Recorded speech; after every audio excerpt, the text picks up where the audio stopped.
निर्जीव किताबका पानाहरूले इतिहास बोल्छ, वर्तमान लेख्छ अनि भविष्य देख्छ। खोज्नेहरूले तिनै किताबभित्र आफूलाई भुल्छ, संसार डुल्छ अनि आकाश छुन्छ। ओहो, त्यसैले हामी भन्छौँ किताब बोल्छ।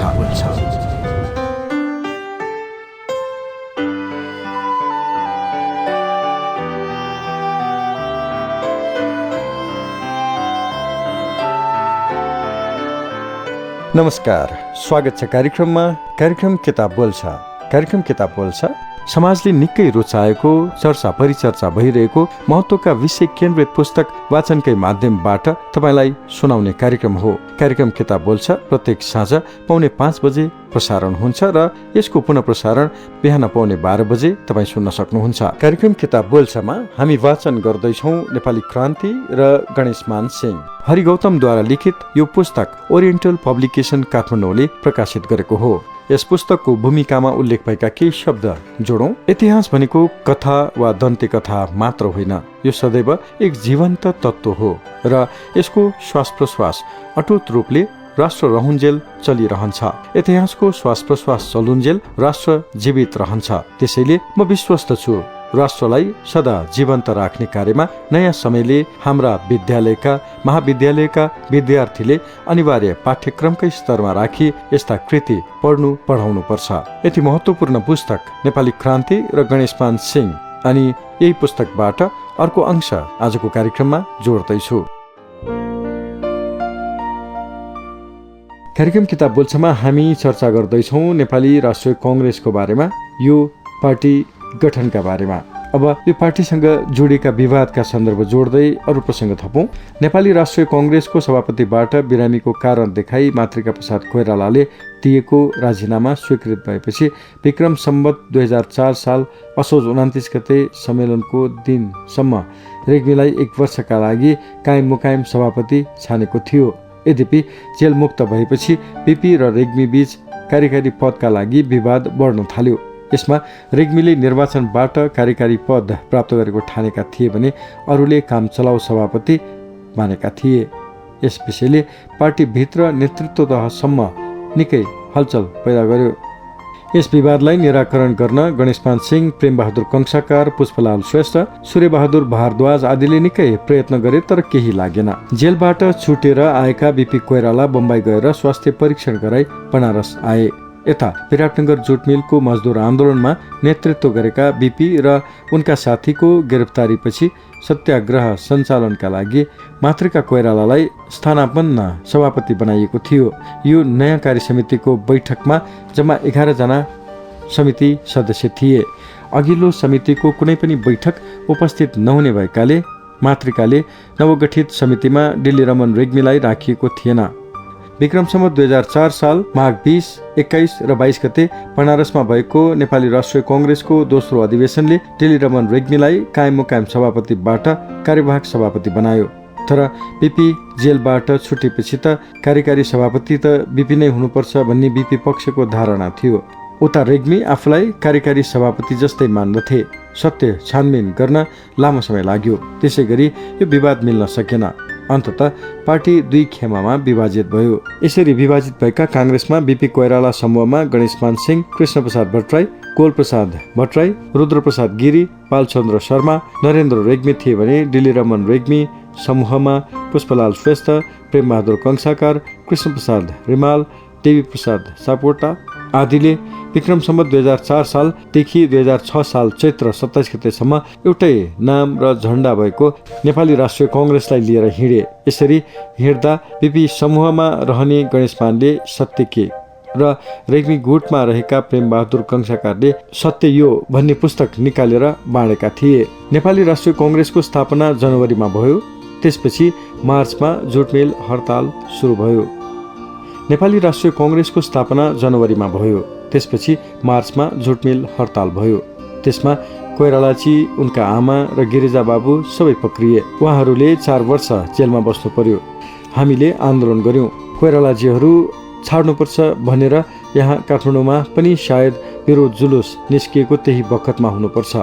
त्यसै बेलादेखि नेपाल टुडे कलकत्ताबाट निकाल्न थाल्यौं। अरू अखबारबाट पनि प्रचार गर्ने गर्यौं। विश्वेश्वर प्रसाद कोइराला कैदमुक्त भएपछि केही व्यक्तिले उहाँलाई नेपाली राष्ट्रिय कांग्रेसको अध्यक्ष पद सम्हाल्न अनुरोध गरे, तर सन् 1947 को जुलाई 16 देखि 18 अर्थात् विक्रम सम्वत 2004 श्रावण 1 गतेदेखि 3 गते बनारसमा बसेको नेपाली राष्ट्रिय कांग्रेसको बैठकले विश्वेश्वर प्रसाद कोइरालाको अनुपस्थितिमा अर्का कार्यवाहक सभापति मातृका प्रसाद कोइरालाले राजीनामा दिनुभएपछि टेलिरमन रेग्मीलाई 1 वर्षका लागि कार्यवाहक सभापति चयन गरिएको थियो। आफ्ना मित्रको अनुरोधलाई स्वीकार गरी विश्वेश्वर प्रसाद कोइरालाले बनारसमा भएको नेपाली राष्ट्रिय कांग्रेसको बैठकको उक्त निर्णयलाई चुनौती दिनुका साथै सो बैठकले टेलिरमन रेग्मीलाई 1 वर्षका लागि कार्यवाहक सभापति बनाएको कुरा पनि स्वीकार गर्नुभयो। टेलिरमन रेग्मी पनि त्यो भन्दा 1 पाइला अगाडि बढ्नुभयो।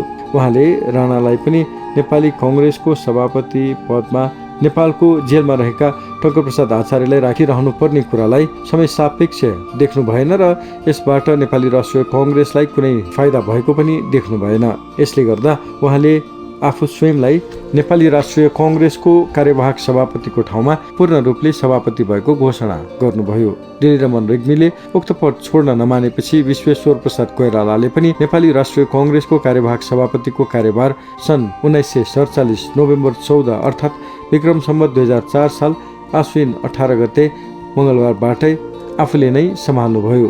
यस घटनापछि विश्वेश्वर प्रसाद कोइराला र टेलिरमन रेग्मीका बीच एक अर्काको आलोचना गर्ने काम सुरु भयो। सन् 1947 नोभेम्बर 22 अर्थात् विक्रम सम्वत 2004 साल मार्ग 7 गते शनिबार टेलिरमन रेग्मीले एउटा वक्तव्य प्रकाशित गरी विश्वेश्वर प्रसाद कोइरालाको उक्त कार्यलाई नेपाली राष्ट्रिय कांग्रेसको कार्यकारिणी समितिले समर्थन नगरेसम्म अवैधानिक ठहर्छ भन्नुभयो।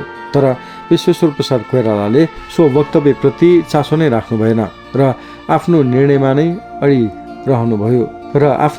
नै अडिग रही नेपाली राष्ट्रिय कांग्रेसको कार्यभार आफूले लिएको घोषणा गर्नुभयो र टेलिरमन रेग्मीको क्रियाकलाप अवैधानिक भएको पनि घोषणा गर्नुभयो। यस स्थितिले नेपाली राष्ट्रिय कांग्रेस 2 समूहको नेतृत्व विश्वेश्वर प्रसाद कोइरालाले गर्न थाल्नुभयो, अर्थात् नेपाली राष्ट्रिय कांग्रेस बीपी समूह र रेग्मी समूहमा विभाजित भयो। यो कार्य गर्न टेलिरमन रेग्मीलाई काठमाडौँका कार्यकर्ताका समूहले साथ दिएको थियो, किनभने काठमाडौँका कार्यकर्तामा म र सूर्यबहादुर भारद्वाज मात्र विश्वेश्वर प्रसाद कोइरालापट्टि लागेका थियौं। यस्तै गरी नेपाली राष्ट्रिय कांग्रेसका कार्यकर्ता पनि विभाजित भए। म सूर्यबहादुर भारद्वाज, कृष्ण प्रसाद भट्टराई, गोपाल प्रसाद भट्टराई, देवव्रत परियार, डीएन प्रधान, रुद्र प्रसाद गिरी, ईश्वर बराल, बालचन्द्र शर्मा, लाक्पा छिरिङ शेर्पा बीपी समूहमा गएका थियौं भने पुष्पलाल श्रेष्ठ, प्रेमबहादुर कंसाकार, देवी प्रसाद सापकोटा रेग्मी समूहमा थिए। यसरी 2 समूहमा विभाजित भएका कोइराला समूह र रेग्मी समूह आफ्नो दललाई मात्र महत्त्व दिने प्रयासमा लागे। यस क्रममा सन् 1948 को जनवरीतिर अर्थात् विक्रम सम्वत 2004 सालको पौष माघतिर मैले सत्य र त्यसको जवाबमा सन् 1948 को फेब्रुअरीतिर अर्थात् विक्रम सम्वत 2004 साल माघ फागुनतिर प्रेमबहादुर कंसाकारले सत्य यो नामक सानातिना पुस्तिका र पर्चा निकाली आफ्नो आङको धुलो झारिरह्यौं। यही समयतिर नै अर्थात् सन् 1948 को फेब्रुअरी 22 अर्थात् विक्रम सम्वत 2004 साल फागुन 10 गते आइतबारका दिन नेपाली राष्ट्रिय कांग्रेस रेग्मी समूहले बनारसमा एउटा छुट्टै राजनैतिक सम्मेलन गरे, तर त्यो राजनैतिक सम्मेलन रेग्मी समूहका लागि उपलब्धिमूलक हुन सकेन, किनभने उक्त सम्मेलनपछि रेग्मी समूहमा संलग्न कार्यकर्ताहरूमा फेरि मनमुटाव बढ्न गई केहीले समूह छोडेर बीपी समूहमा संलग्न हुन आए। यसरी नेपाली राष्ट्रिय कांग्रेसले जनता सामु नाटक देखाइरह्यो। यही रमिता देखेर जनताले अर्को विकल्प स्वरूप पार्टी खोल्ने निर्णय गरे। कार्यक्रम किताब बोल्छ तपाईं सुन्दै हुनुहुन्छ। कार्यक्रममा हामी नेपाली क्रान्ति र गणेशमान सिंह पुस्तक वाचन गर्दैछौँ। हरि गौतमद्वारा लिखित यो पुस्तक ओरिएन्टल पब्लिकेसन काठमाडौँले प्रकाशित गरेको हो। पुस्तकका शब्द लेखकको मात्र हामी वाचनको माध्यमबाट तपाईसम्म पुर्याउँदैछौँ। पुस्तकको अर्को अंश सुनाउन भोलि तपाईसँग फेरि पनि भेट्नेछु। आजको लागि प्राविधिक सहकर्मी रेहन महर्जनलाई धन्यवाद दिँदै म सुरजवीर बज्राचार्य पनि छुट्टिन्छु। नमस्कार।